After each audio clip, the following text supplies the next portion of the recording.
అమ్మోరు రాత్రి 7:30 మీ ఈటీవీలో.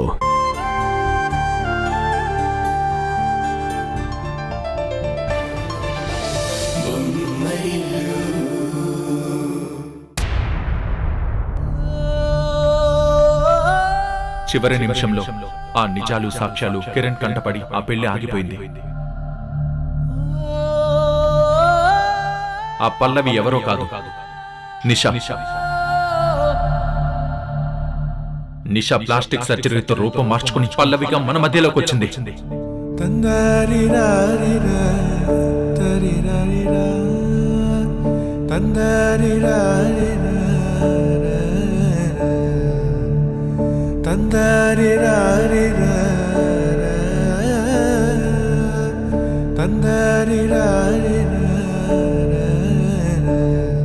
అమ్మ ఉషా, జరిగిన దాని గురించి ఆలోచిస్తూ ఉంటే అది జీవితం ఉన్నంత వరకు గుర్తుకొస్తూనే ఉంటుందమ్మా.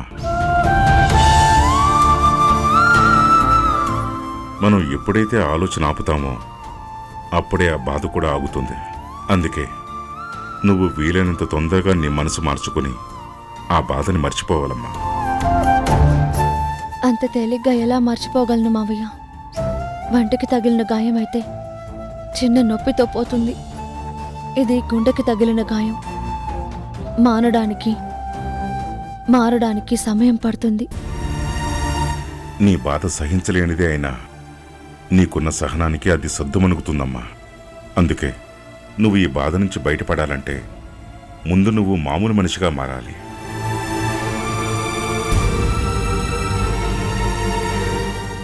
నువ్వు అలా మారటానికి నా దగ్గర ఒక ఆలోచన ఉంది.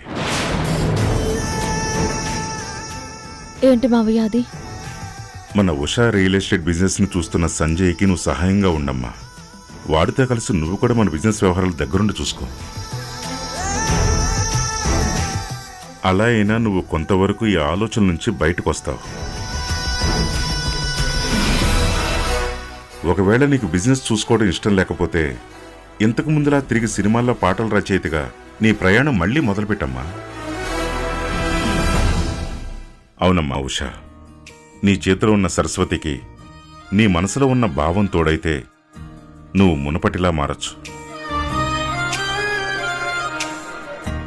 నేను చెప్పేది ఆలోచన మాత్రమే, ఆచరణలో పెట్టాల్సింది నువ్వే. కాబట్టి ఏం చేయాలనే ఆఖరి నిర్ణయం నీ చేతుల్లోనే ఉందమ్మా.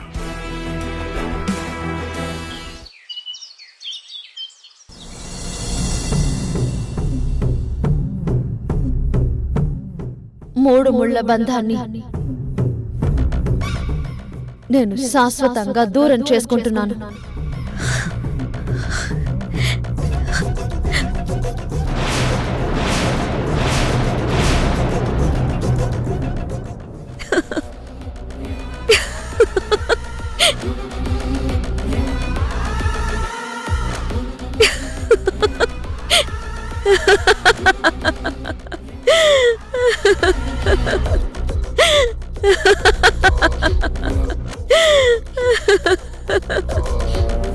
ఏటిది ఇలా నవ్వుతుందేటి? వ్యాపారంలో నట్ట వచ్చి పిచ్చిగాని పట్టినదా ఏటి?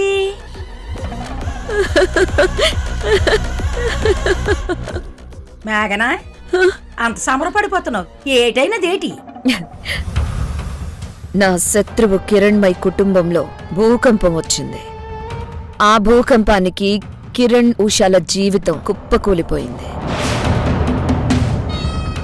ఇన్ని రోజులు మొగుడే దైవం అని మాటలు చెప్పిన ఉషా ఇప్పుడు మొగుడికి దూరం అయింది. ఆ దూరాన్ని ఇంకా ఇంకా పెంచాలి. ఎంతగా అంటే ఇక ఎప్పటికీ దగ్గర కాలేనంతగా. ఎందుకమ్మా ఆ ఇంటి చిన్న కోళ్ళంటే నీకెంత కోపం? కోపం చిన్న కోడలు పైన మాత్రమే కాదు, చిన్న కోడలు మా ఇంటి దేవత అంటూ వెనకేసుకొచ్చే మా అత్త మీద, ఆమె ఏం చెప్తే దానికి తలూపే మా మావ మీద.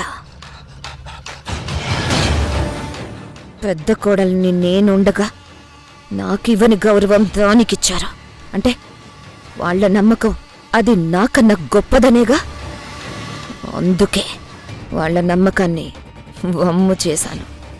ఈ మేఘన అంటే ఏంటో చూపిస్తా. ఇదేటు పోయింది? సేయ్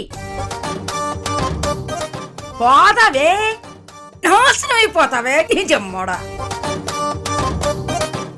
అంత మంచి మనుషులు పారు చేయడం చూస్తే నీ మోడు పొగులుతుంది. ఇదేంటి నన్ను అనాల్సిన మాటలు అట్టు తిరిగి మాట్లాడుతుంది? ఇప్పటికైనా బాగుపడే. నువ్వు చేసిన పాపానికి పోతావే, మట్టిగా నువ్వు పోతావు. ఏ రామ్లమ్మ, నువ్వు నన్నే అంటున్నావు కదా? ససే నిన్నెందుకంటానమ్మా?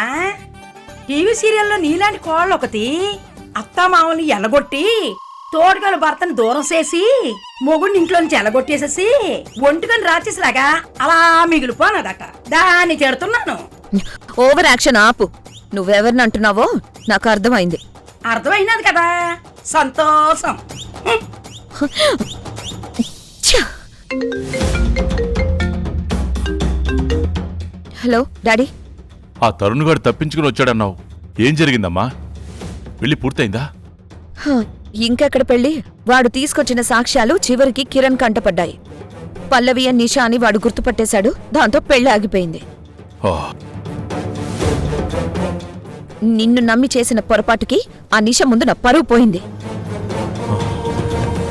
నా పైన ఎన్నో హోప్స్ పెట్టుకున్న తనకి కిరణ్తో పెళ్లి చేయలేకపోయాను. ఓ, పోనీలేమ్మా, అన్నీ మనం అనుకున్నట్టు జరగవు కదా. అయినా తను పెళ్లి చేయకపోతే ఏంటి? ఆ కిరణ్కి ఉషని దూరం చేశావు. నిన్ను ఎన్నోసార్లు అవమానపరిచినా ఆ ఇంటికి సొసైటీలో పరువు మర్యాద లేకుండా చేశావు. అది చాలదా?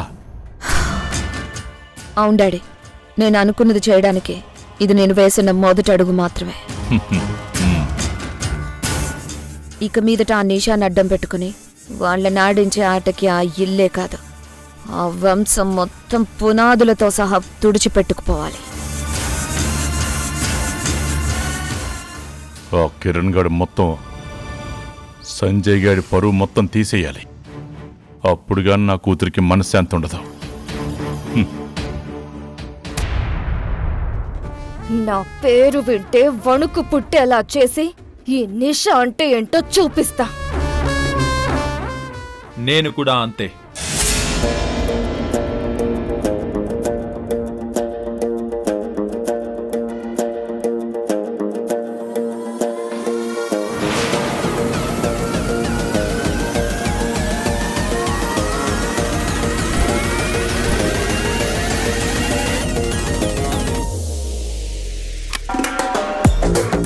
నిన్ను అస్సలు వదిలిపెట్టను.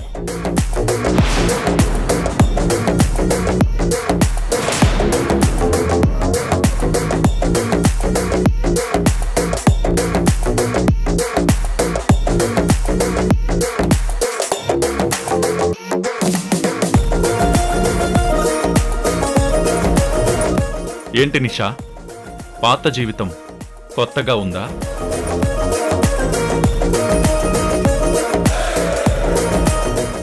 పల్లవిగా అందర్నీ మేనేజ్ చేసిన నువ్వు నాకెలా దొరికిపోయానని ఆలోచిస్తున్నావు కదా.